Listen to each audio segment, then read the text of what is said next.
Ladies and gentlemen, Good morning. We are coming live from St. Louis, St. Charles, Missouri, here for a couple more days. I think it just joined. Um, well, good morning couple, again, ladies and Actually, gentlemen. more than a couple days, right? Um, we hope you're having an amazing week. We are coming to you talking all about spiritual retreats, whether you're someone that's thinking of hosting one or you're thinking of attending one. And this is a question that we get asked all the time, whether it's in our business mastermind or I've been getting a lot of private messages because I've been doing 5 days of our psychic medium retreat tour. I've been giving a little taste of behind the scenes from our psychic medium retreats from this will be our 7th year, which is absolutely crazy. So I thought this is an important episode. We have to talk about this because I trying to keep up with all the messages, but I'm thinking why not just make an episode? So we thought let's just do it. Yeah, and there's so much to share in it because it's one of our favorite events that we do. Probably our favorite, I would Yeah. say. Oh yeah, definitely without a doubt. Total immersion, 4 days. You can imagine all the stories and transformations. You can read those on our testimonials and hear some of the videos of some of the students that went to our retreat. Yeah. So this episode is going to be about the actual experience of our retreat, and then crafting out your own retreat, like the process that we went through really year after year to get more clear each time, because every year we try to make it a little bit better. Yeah, and I will say the very first year that I did the retreat, I remember Christina, my sister, was helping, and she was an event coordinator, and she's like, "Okay, we need to map out the times." I'm like, "Oh no, no, no! I'll go with the flow. I know my bullet points." And she's like, "No, no, no! We have to write out the times." And so when we did that, it was really one of those things where it took time to say what I needed to do. And she actually was the one that helped me with my timing too. And we've kind of followed that along over the years, and that's really helpful. And as teachers, when we were teaching, growing our teaching skills, when we were doing our lesson plans at the very beginning, how many lesson plans do you think we had to do? Oh my goodness! For each, just in school, when I was in school, we had to turn Just in a classes. million lesson plans, and then as teachers, you're doing lesson plans every day, every week, and you get so used to organizing information in the most clear way where people can receive it. And absolutely, that skill has helped us tremendously with this retreat, Yeah. because you think about it, you have to cover content for basically 4 days, 4 days of being with people Hmm. and creative content, right? If this is content where you're just copying off other people and it's not original to you, it doesn't mean anything to you, you're not going to have people showing up to your retreats or coming back. Every year we have attendees that past attendees will attend the new retreat. So, Right.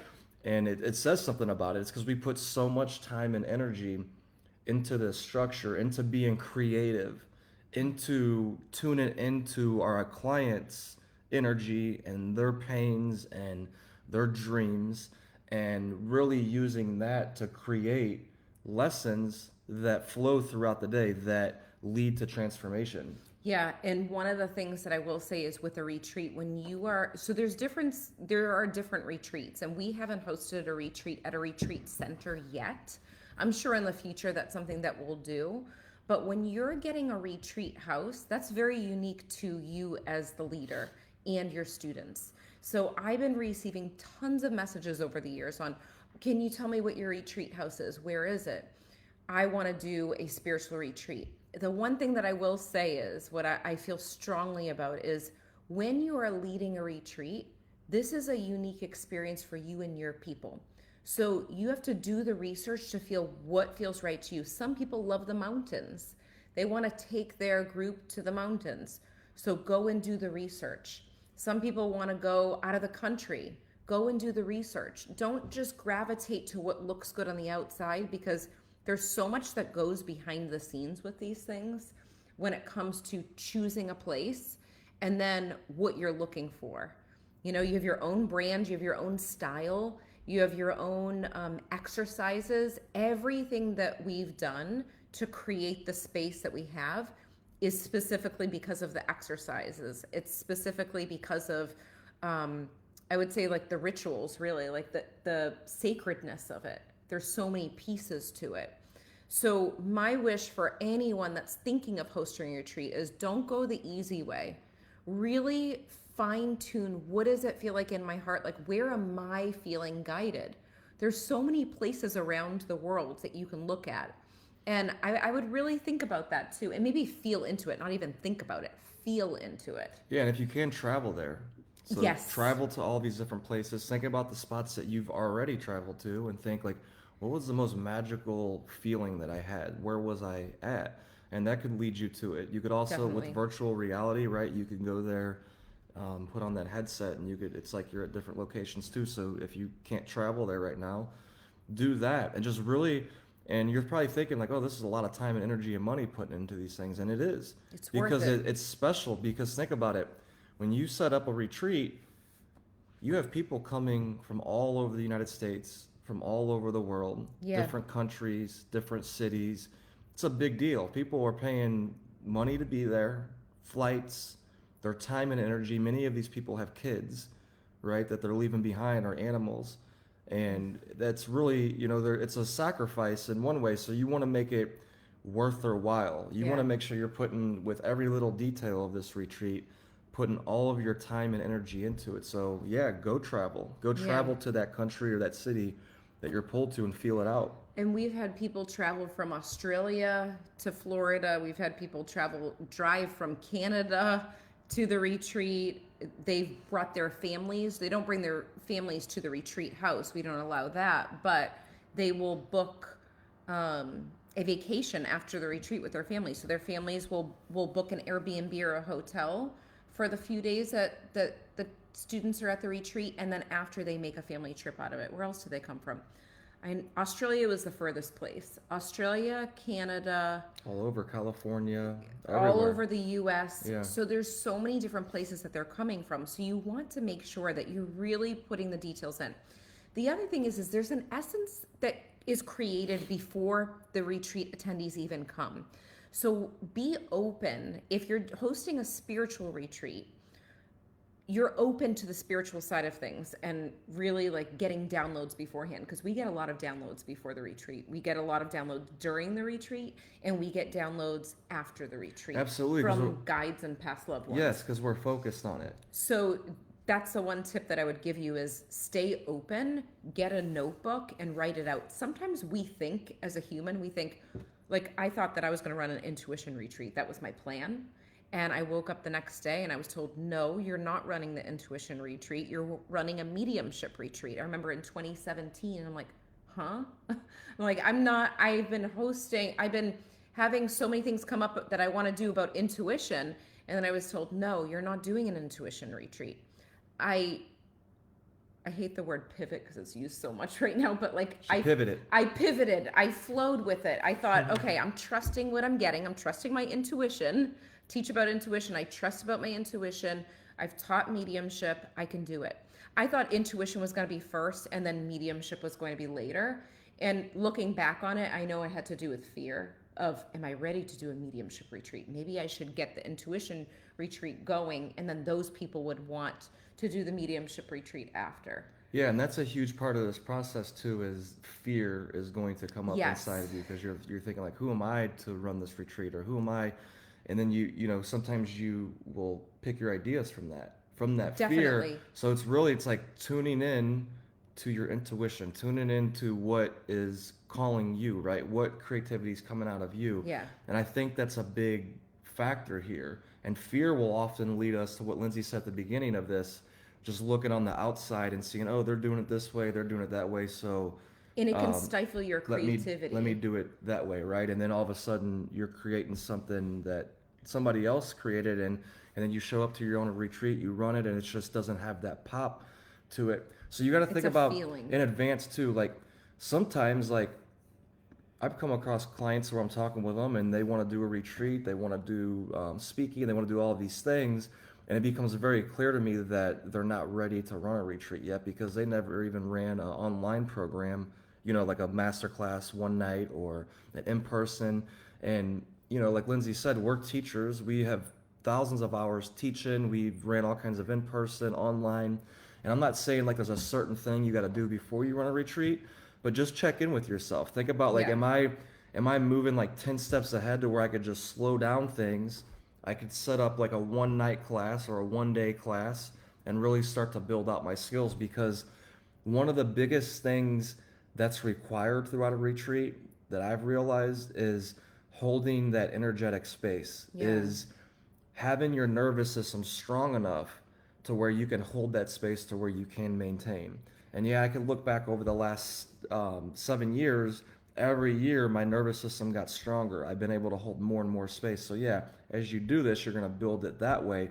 But you can also build it in the meantime by doing lives, Mm-hmm. by doing Zooms and in-person stuff, and really just Getting to your connecting with your clients. clients and knowing what their pain points are, getting all of the information, the clarity around that, so you know what to actually put in these retreats. Exactly. And that's bringing up a point that I forgot about earlier, was a retreat house versus a retreat center is they're two totally different things. Um, I've never hosted at a retreat center, but I will say with a retreat house, most likely you're staying at the house with the retreat attendees. That means your off time is very limited. So for us, like, we made sure at the very beginning in 2017 with our first retreat that we had break times. Because for me personally, I need recharging time. I can't be on like every second answering questions, because as a teacher, that's common. You want to hang out with your retreat attendees. I love answering questions, but you need that break time just like your attendees need. So I thought, okay, if I was attending this retreat as a retreat attendee, what would I want? I would want space. I would not want it to be overcrowded. I think I'm doing my own thumbs up. This is what happens on That's Facebook funny. now. And like, it's so funny how it does that. Um, I tried to do it after there's balloons that come out and everything else. Um, but where was I going with that? I just lost my train of thought. Okay, so if Space, time. space, time. So for me, I didn't want our retreat attendees to be on top of each other. So we limit it to 10 people. We could have 26 people if we wanted to in that house. We don't. We make it so that's intimate, it's sacred. They're not on top of each other unless you're on a bunk bed. Yeah. um, but But you're hardly in your room. actually you're hardly in your room, but in actuality, really nobody is on bunk beds because there's so many of them that Yeah, nobody true. sleeps on top of the Nobody bunk has to, beds. Yeah, yeah. they don't have to if they don't want to. Um, so that's not true either. But we want to make sure that there's space, and if they have break, for me personally, I'd love to go to the beach and go on walk on the sand. My attendees, our retreat attendees, they love going and taking walks on the beach before bed or in the morning on break time. And the one thing that we always tell our retreat attendees is, this journey is for you. You are most likely the type of person to do everything for your family.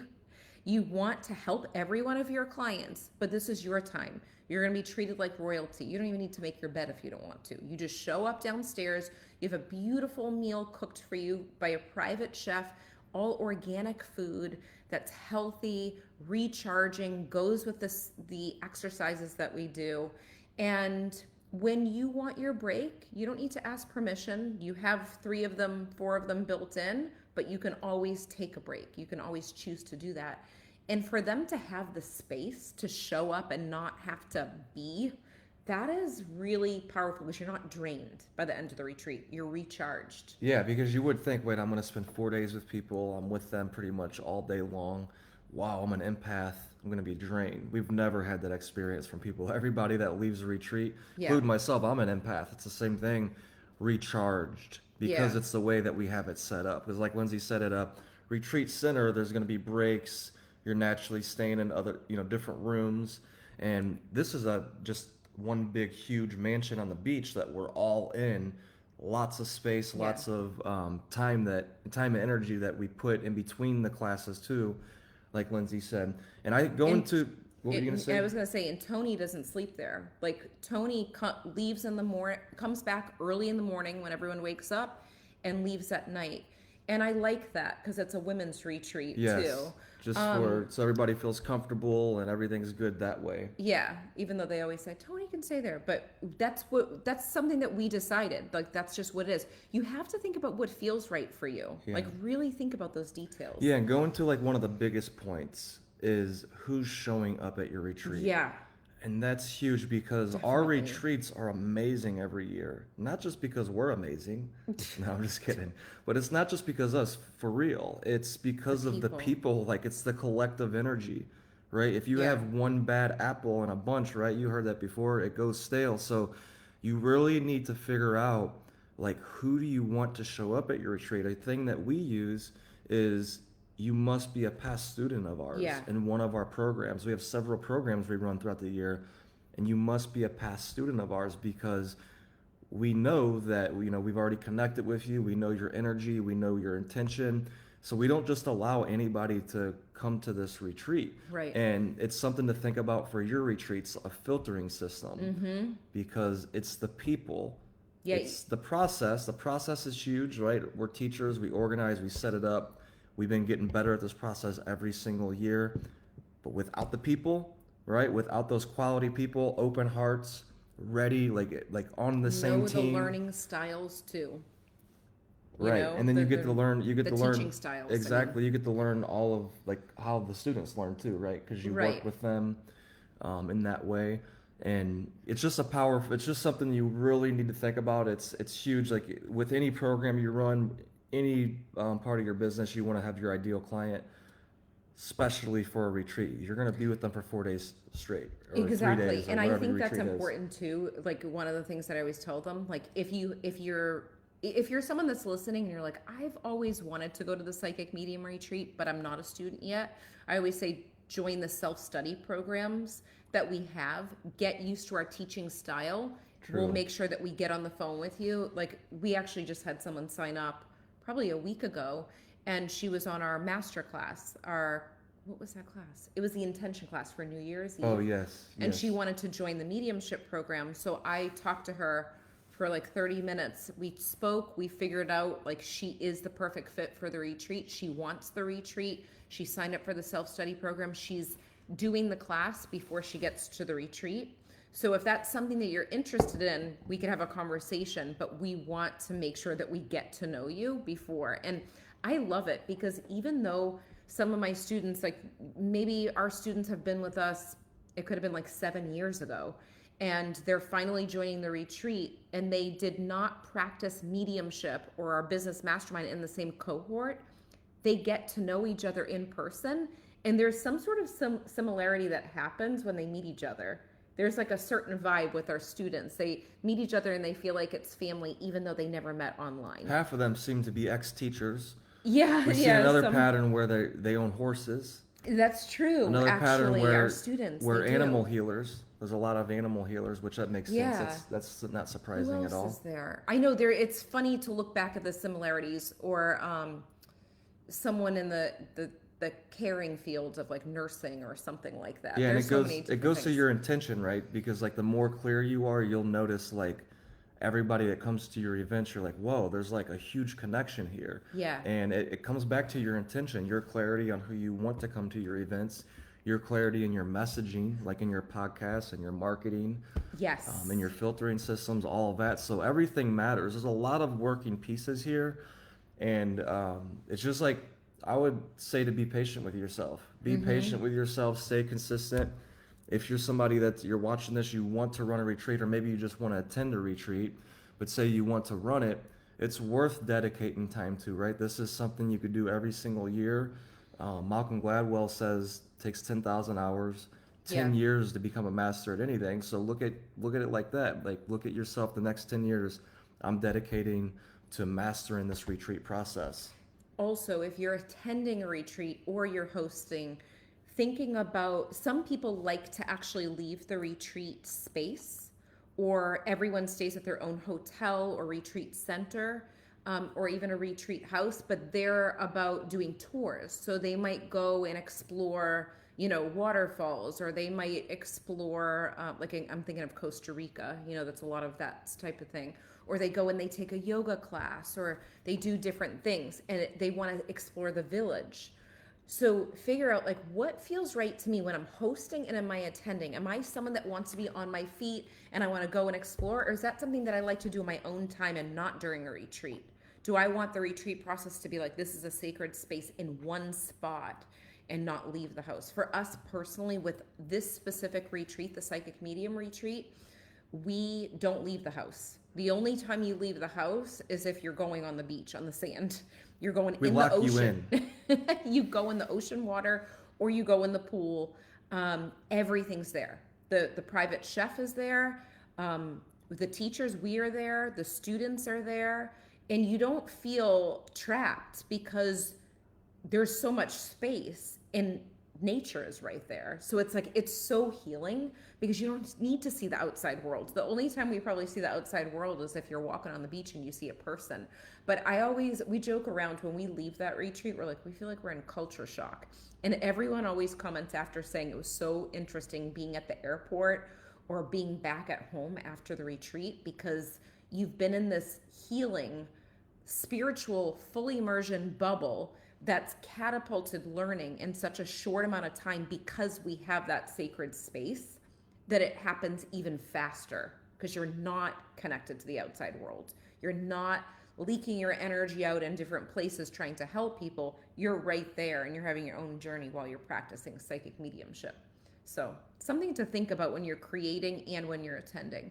What else did we say we wanted to? So when you want to have any kind of transformational retreat, you want to make sure that you build in exercises that create that transformation, that make the people feel safe. And I know we can't force someone to feel safe, but it's something that's important to create the space where they have the time to communicate with each other and share. Yeah, exactly. And And I part think of it's part of not us being overcrowded. part of us doing that too is bringing in other professionals. Yeah. So like with the chef that comes in, the chef will educate our Yes. students about healthy smoothies. We have a lot of students that have like gluten-free, different allergies. Yeah. So like Every year we do. the chef always knows different, recipes for that, and there's just an education process there. It's not just like you're eating food; it's like you're being educated by that. We also bring in crystal bowls at times, and just so you think about that. Think about what professionals do you want to come in? Like what experts can add to your retreat and make your retreat better, add more value to your students, so that they can have those transformations that Lindsay's talking about. Yeah. Because it's that collective, it's all the exercises that compound together over those 4 days to where when you're doing those exercises, you're like, oh, this is simple, I'm doing this. And all of a sudden at the end of the 4 days, you're like, what in the hell just happened in the last 4 days? I feel like a new person. Yeah, and we hear from one of the things that we always hear from our students is when they go home, they're like, wow, I have so many new ideas on the snacks or foods we're going to eat in between our readings. And now, like, I think about one of our students, she slept in the room that she could hear the ocean waves. Like, a lot of the rooms, like, beautiful views. Every room has a beautiful view, actually. It's like the best house in Florida. You must be there. So, but she got a sound machine for oceans, for the sounds of ocean. So because she heard the ocean waves and she's like, I don't know if I can go to sleep without having that sound. So it's funny, these little pieces that you think of like, wow, I never maybe would have experienced it in the same way if I wasn't in this space. And it goes for any retreat that you do. If you're doing a retreat in Italy, you're going to have a whole experience. Maybe you end up buying a house in Italy after that retreat, or you go everywhere and you make it every year and you make it a point to go. But these things completely transform you, and it's in a space where you're surrounded with like-minded people and you can learn at the same time. It's like the most beautiful thing. As leaders, we get healed each time. We're in a full immersion each time we do our retreat. Like you want to create events, retreats that you would pay to attend. Like I would pay to attend our retreat that we do every year. Oh, totally. So if you could say that about your retreat, it's in the thumbs again. Did you just do that? I don't know. Okay. But if you could say that about your retreat at the end of it, like, okay, I knocked it out of the ballpark. Yeah. So think about that. What retreat would you actually pay for? What experience would you pay for? Now go do the work and deliver that to your clients. Yeah. It's about serving your clients and having them have the most magical experience, and that's the best thing that you could do for them. So we love it, and I hope this episode helped you really think about, okay, what do I want? Not what is everyone else doing? What do I want? Like, how can I get creative? And it might be stepping back from trying to figure out the ideas and allowing yourself to explore and travel and figure out where that is. Right. And connecting with your clients over and over and over again. That's the Connecting biggest deeply thing. with your clients, getting to know them. Like, who are they? What do they love? Yeah. What would they love to experience? Yes. So if you're going to do any retreat, think about, am I putting it off? Do I need it right now? Most likely every single year we need some sort of retreat. When I say retreat, I mean like travel, full immersion of some sort that we do. So think about that. Like, what is it that you would like to do each year, and how can it propel you to that next level in the work that you do? And let us know if you have any questions. Type them below. Yes. And in our next episode about retreats, we'll cover that. Yeah. And the other thing, lastly, we have one spot left for our King private room. If you're a psychic medium retreat, you're a psychic medium student of ours, or you're someone that wants to be a student, you want to learn more information, send me a message. We'll talk. We'll give you some more information. And then there's some bunk rooms left. Bunk rooms are beautiful too. So, But only if you want to up level your life. yes. And your psychic mediumship. Okay. Talk to you guys soon. Bye. Bye-bye.